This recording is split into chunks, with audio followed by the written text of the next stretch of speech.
मलिक रियाज। ये कहना है पाकिस्तानी मिलिट्री जनरल्स का, कहना तो वैसे ये नैब का है, लेकिन आपके सामने पूरी तफसील रखते हैं कि ये नया क्या माजरा है, जिसमें पाकिस्तान के मिलिट्री जनरल्स कह रहे हैं कि अगर एक मलिक रियाज उनके काबू आ जाएं तो वो पाकिस्तान की किस्मत बदल देंगे। वैसे तो ये पिछले 80 साल से वो कह रहे हैं, बार बार आते हैं, ये वादे करते हैं और किस्मत बदलने की बजाय वो अपनी और अपनी नस्लों की किस्मत बदलते रहते हैं। लेकिन ये मलिक रियाज और उनके बेटे का सारा माजरा क्या है, इसमें जनरल्स कहां से इन्वॉल्व हो गए हैं? 900 अरब रुपए की करप्शन की बात हो रही है, और याद कीजिए 1200 अरब रुपए करप्शन की बात जो है वो शहबाज शरीफ की हुई थी, उसके बाद उन्हें प्राइम मिनिस्टर बना दिया था। कहीं मलिक रियाज पाकिस्तान के अगले प्राइम मिनिस्टर तो नहीं बनने वाले?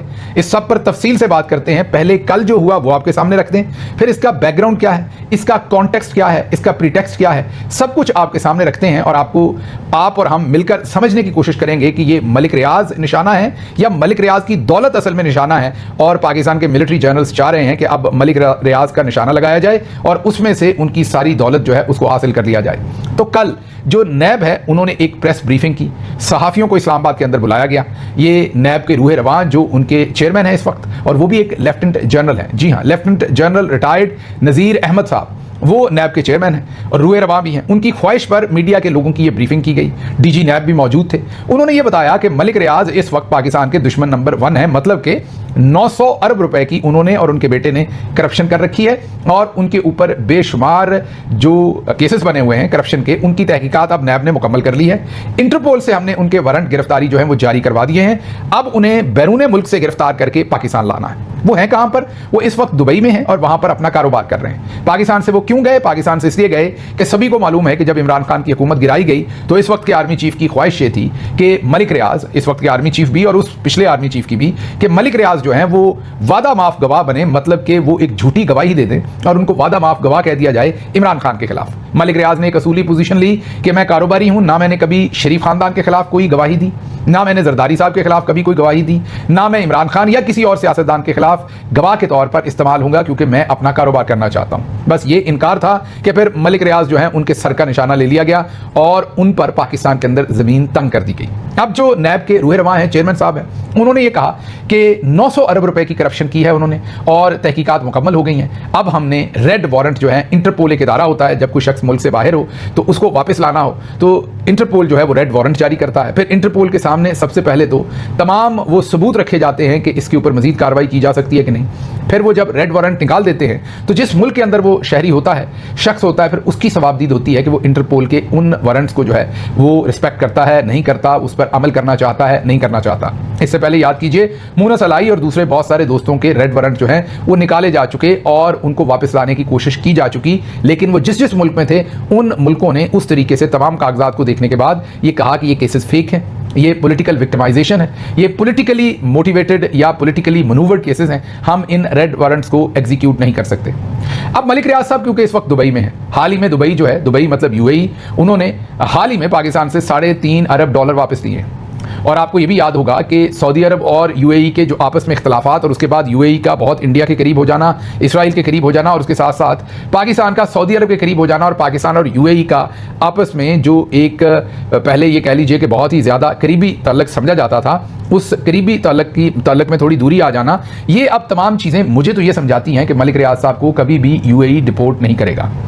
वो यूएई के अंदर बिल्कुल खुशो खुरम रहेंगे, उनको वहाँ कोई टच नहीं कर सके। ये मेरा एनालिसिस है, जो कोई गलत हो सकता है, ये मेरी खबर नहीं है, क्योंकि जो ये कागजात उनको देंगे वो असूली तौर पर भी देखेंगे तो उसमें बहुत सारी पॉलिटिकल विक्टिमाइजेशन नजर आएगी।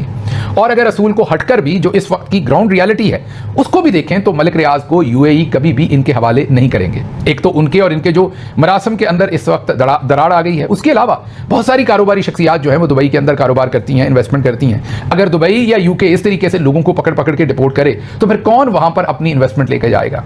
तो इन हालात के अंदर ये जो कुछ भी हुआ है ये समाखराशी है, ये सिर्फ मीडिया का पेट भरना है, ये एक नई डाइवर्जन है, ये एक आप ये कहिए कि नया किस्म का आपको एक मसाला दे रहे हैं पाकिस्तान के मिलिट्री जर्नल्स, इसमें से निकलना कुछ नहीं। एक तो इसकी साइड ये है। दूसरी साइड इसकी ये है कि पाकिस्तानी मिलिट्री जर्नल्स असल में ये कर क्यों रहे हैं? ये जो लेफ्टिनेंट जनरल नज़ीर अहमद हैं, रिटायर्ड हैं अब तो, वो जो इस वक्त चेयरमैन नैब हैं, वो ये कर क्यों रहे हैं? कर इसलिए रहे हैं कि ये सब कुछ तब शुरू हुआ जब बहरिया टाउन कराची गया और कहा जाता है कि कराची के अंदर डीएचए की काफ़ी सारी छुट्टी करवा दी।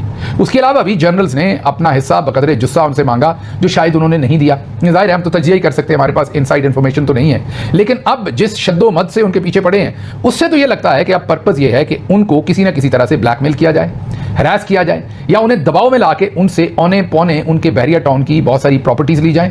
याद रखिएगा, इससे पहले बहरिया टाउन की बहुत सारी कीमती प्रॉपर्टीज जो हैं वो ऑक्शन कर दी गई और ऑक्शन में हिस्सा लेने वाले जो मेन साहब थे जिन्होंने ऑक्शन में हिस्सा भी लिया और उन प्रॉपर्टीज को जीता भी, उनके बारे में एक अमूमी तासुर है कि वो मिलिट्री टाउट हैं या वो जनरल्स के टाउट हैं। तो मतलब ये है कि इस वक्त मामला करप्शन का नहीं है, क्योंकि याद कीजिए मलिक रियाज पर तो 900 अरब की करप्शन के ये इल्जामात लगा रहे हैं, शहबाज शरीफ पर 1200 अरब की करप्शन के इल्जामात लगाए गए थे और उसके बाद उन्हें प्राइम मिनिस्टर बना दिया गया। तो ये भी कहीं सोचें कि कहीं मलिक रियाज साहब को भी तो आइंदा इन्होंने प्राइम मिनिस्टर नहीं बनाना, क्योंकि जितना ज्यादा बड़ा इल्जाम लगाते हैं उतनी बड़ी डील काटते हैं, उतना बड़ा हिस्सा वसूल करते हैं और उसके बाद उस शख्स को उतनी बड़ी पोजीशन के ऊपर बैठा देते हैं। बहरहाल मलिक रियाज साहब पर ये जो 900 अरब रुपए के इल्जामात लगा के उनके और उनके बेटे के इंटरपोल से वारंट जारी करवाए गए उनको वापस लाने के, मुझे इसके अंदर किसी किस्म की कामयाबी नजर नहीं आती, सवाए इसके कि एक तो उनकी जो प्रॉपर्टी बची है पाकिस्तान में उसको औने पौने ये ऐंठ लें और दूसरा दबाव में लाके उनसे कोई ऐसा बयान वहां से लेने की कोशिश कर लें कि जो इन्हें पॉलिटिकली बयानिए के अंदर फायदा हो जाए।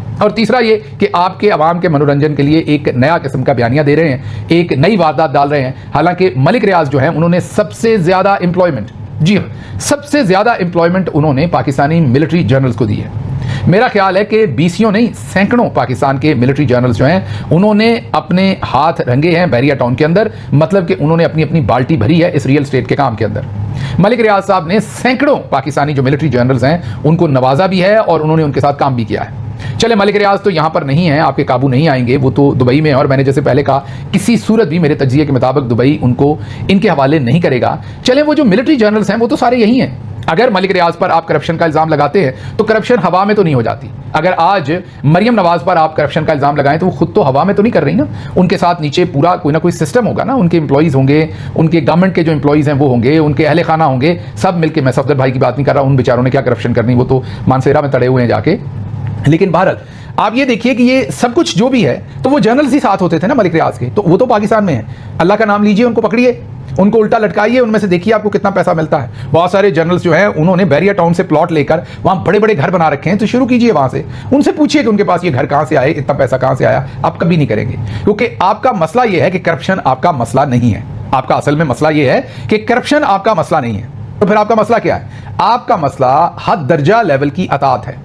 जो भी आपके सामने घुटने टेक दे, आपकी शराइत के ऊपर काम करने को तैयार हो जाए, आपकी गुलामी करे, जो आप उसे कहें वो करे, उसके साथ आप चलने को तैयार हैं, पूरी जिंदगी चलता रहे। एक बार आपको इनकार कर दे तो फिर आप उसकी जान के दुश्मन हो जाते हैं। मलिक रियाज ने आपको कहां कहां बेल आउट नहीं किया, टीवी चैनल्स तक आपको चला के दिए, क्या कुछ नहीं करके दिया।